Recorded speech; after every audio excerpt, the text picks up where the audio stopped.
সম্পর্ক শুধু রক্ত মাংসে গড়া দুটি শরীরের কিংবা কোনো জাতপাত উঁচু নিচু ভেদাভেদের ওপর নির্ভর করে না। সম্পর্ক নির্ভর করে আত্মার সাথে আত্মার মিলনের তথা পারস্পরিক বিশ্বাস আর মর্যাদার ওপর। কেন সকাল সকাল ঘুম থেকে উঠে সম্পর্ক নিয়ে পড়লাম বলো তো? এই যে ফুল গাছগুলো আর আমার সম্পর্কটা কিন্তু ঠিক তেমনই। এটা কিন্তু আত্মার সাথে আত্মার মিলন। আমি জানি না ফুল গাছের কোনো আত্মা আছে কি না, আত্মা তো বটেই আছে কারণ সে বেঁচে আছে, তেমনি কিন্তু আমারও আত্মা আছে। তাই আমার আত্মার সাথে ফুল গাছের আত্মা মিলে গিয়ে কিন্তু একাকার হয়ে গেছে। সকাল সকাল অনেক কঠিন কঠিন কথা বলে ফেললাম কি না মনে হয়, কারণ অনেকে বুঝেছো তো আমি কি বলতে চাইছিলাম। হ্যাঁ গো, আমি ফুল গাছগুলোকে আমার মতো এই রক্ত মাংসের মানুষই হয়তো মনে করতে শুরু করে দিয়েছি। তো যাই হোক, চলো দিন শুরু করা যাক। Good morning and welcome back to my channels জয়ার নতুন পৃথিবী। জয়ার নতুন পৃথিবীতে তোমাদের সবাইকে স্বাগত জানিয়ে আজকে কিন্তু আমি সকালটা শুরু করে দিই সাথে নিয়ে তোমাদেরকে। দেখো সকালবেলা উঠে এসেছি, কত রকমের ফুল তোমাদেরকে দেখালাম। তো অ্যাডেনিয়ামের ফুলগুলো তো অনেক শুকিয়েও গেছে, ওগুলোকে তো তুলতে হবে না, তাই জন্য তুলে কিন্তু আবার ফেলেও দিলাম। আর দেখো আমি কিন্তু রিয়েল ভয়েসটা একদম চেঞ্জ করিনি, যখন ভয়েস ওভার দিচ্ছিলাম তখন কিন্তু একদম মিউট করিনি, কারণ কি ওই যে পাখির একটুখানি শব্দ আসছিল যাকে বলা হয় কাকলি, সেটা কিন্তু আমার খুব ভালো লাগছিল, তাই জন্য ওটাকে রেখে দিয়েছি। আর বাবু স্কুলে যেতেই আমি কিন্তু এনার সাথে একটু দেখা করে এসেছি, রোজই দেখা করে আসি কিন্তু রোজ আর তোমাদেরকে দেখানো হয় না। তো দেখো কত আদর করছে, আমাকে ছাড়তেই চায় না। ওই দিক থেকে যখন যাই পায়ের শব্দে কিন্তু ভো ভো করে চিল্লানো শুরু করে দেয়, যাতে ওর কাছে একটু যাই। আর যতটা আমি সাহস নিয়ে ওকে ধরছি ততটা সাহস কিন্তু আমার মোটেও নেই। তো তাও আমি জানি ও আছে ঘরের মধ্যে, আমাকে কিছু করবে না। এমনিতে ওরা কিন্তু মানুষ ভীষণ ভালোবাসে, যারা যাদের বাড়িতে এই জাতীয় পোষ্য আছে তারাই একমাত্র জানবে। তো আমি কেন এত ভয় পাই জানি না, কারণ যাই হোক চলো আজকের দিনটা আমি কি করি না করি তোমাদের সাথে সেটাই শেয়ার করব। আজকে আমি আমার শাশুড়ি মায়ের যে বেডরুমটা আছে সেটাকে আমি একদম ক্লিন করে ভুল পাল্টে দিতে চাই, তো পারবো কি না জানি না। তো তার আগে কিন্তু আমার ঘরের যে জানলার উপরের কাজগুলো আছে সেগুলোকে একটুখানি পরিষ্কার করে নিই। আর এই যে কাজ পরিষ্কার করা যে লিকুইডটা, এটা অনেক দিন আগে আনা ছিল ঘরে, সেটাকে আজকে ওপেন করলাম। আর বেশ ভালো কিন্তু ওটা, কারণ এর আগে কোনো দিন আমি ইউজ করিনি। এর আগে সবসময় কলিন দিয়েই পরিষ্কার করতাম, কিন্তু এটা কলিন নয়। এটা দিয়ে তুমি টিভিও মুছতে পারবে আর এই কাজগুলোও মুছতে পারবে, এমনকি গ্যাস ওভেন ইন্ডাকশান সব কিছু কিন্তু এটা দিয়ে মোছা যাবে। তো ওই জন্যই কিন্তু এটা আনা। তো আর আমি কিন্তু এদিক দিয়ে মায়ের ঘরে চলে এসেছি অলরেডি। তো এই ঘরে এসে কিন্তু আগে আমি কাজগুলো ভালো করে পরিষ্কার করে নেব, কারণ আমার ঘরে যেহেতু রাস্তা থেকে অনেকটাই দূরে, আর এটা তো পুরো রাস্তার গায়ে লাগানো, তাহলে বুঝতেই পারছো কতটা এটা নোংরা হতে পারে। আর এই জানলার মধ্যে না প্রাইমার এখনও লাগানো হয়নি, কারণ যখন জানলাগুলো লাগানো হয়েছে তার কিছুদিন পরেই বাবা অসুস্থ হয়ে পড়েছে, তাই জন্য আর এগুলো কিছুই করা হয়নি। তো যাই হোক, আমি কিন্তু ভালোভাবে এগুলোকে পরিষ্কার পরিচ্ছন্ন করে নিতে চাইছি, যাতে করে মানে ধুলোগুলো পুরো ঝরে পড়ে যায়।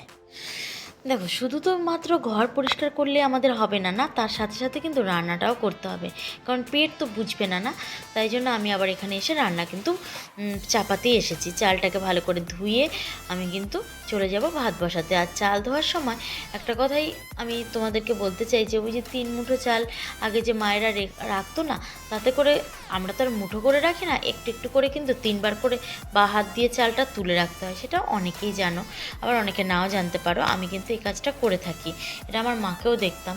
মা তো মুঠো করে রাখতো, যাতে করে যখন বাড়িতে চাল মানে বাড়ন্ত হতো, কম তো বলতে নেই, যখন বাড়ন্ত হতো তখন কিন্তু ওই চালটাকে কাজে লাগিয়ে দিত রান্নার কাজে। ওইটা দিয়ে কিন্তু আমাদের বেশ 2-4 দিন চলেও যেত, জানো তো। তো যাই হোক, মানে আমি চাল ধুতে এসে প্রসঙ্গত এই কথাটা বলে ফেললাম। তো তোমরা হয়তো অনেকেই জানো এই ব্যাপারটা। আর আমাদের এই রাস্তার পাশে পুরো এই দরজাটা, তাই জন্য কিন্তু আবার ডিজাইন করা রয়েছে, এখনও পালিশ করা হয়নি, ওই জন্য না খুব ধুলো জমে ওঠে।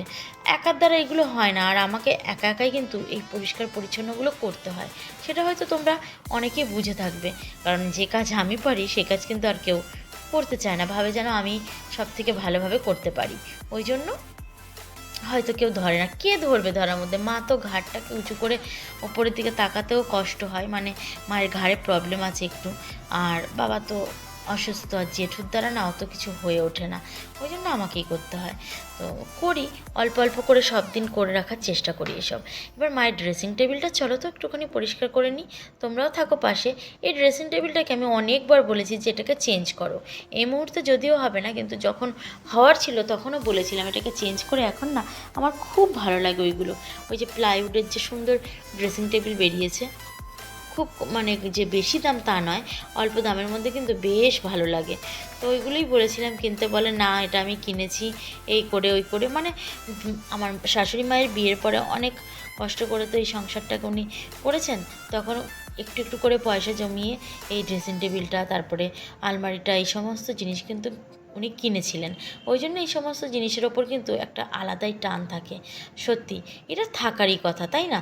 তো দেখো, কথা বলতে বলতে কিন্তু আমার ড্রেসিং টেবিল পুরো পরিষ্কার করা হয়েছে। আমার না, মায়ের ড্রেসিং টেবিল কিন্তু পরিষ্কার করা হয়েছে। আর এই কৌটোগুলোর মধ্যে সিঁদুর রাখা হয়। আর এই যে এটা কিন্তু নাইট ক্রিম, এখানে লেখা আছে নাইট ক্রিম মোটেও না, কিন্তু আমি ডে ক্রিম দিয়ে গেছি। মাকে সেদিনকে একটা আমি ফেয়ার অ্যান্ড লাভলি কিনে দিয়েছিলাম, কিন্তু এখন নাকি মুখ কেমন সাদা সাদা লাগে, তাই জন্য বলছে এটা আমি ব্যবহার করব না, অন্য সময় ব্যবহার করব। তা আমি বললাম ঠিক আছে, তাই জন্য আমার ঘর থেকে আমি একটুখানি ক্রিম কিন্তু এখানে দিয়ে গেলাম। আর তারপরে দেখো, মায়ের আলমারিটা কিন্তু নতুন রং করেছে, কেমন লাগছে বলো তো? আগে ছিল অ্যাশ কালার, আর এখন এটাকে পুরো ডিপ কালার করে নিয়েছে, খুব পুরো চেরি কালার, জানো তো? হয়তো ক্যামেরায় এই কালার দেখাচ্ছে, এটা কিন্তু পুরোটাই চেরি কালার। তো অনেক কিছু বলতে বলতে, কাজ দেখাতে দেখাতে কিন্তু আমি একদম পুরো লাস্ট প্রান্তে চলে এসেছি।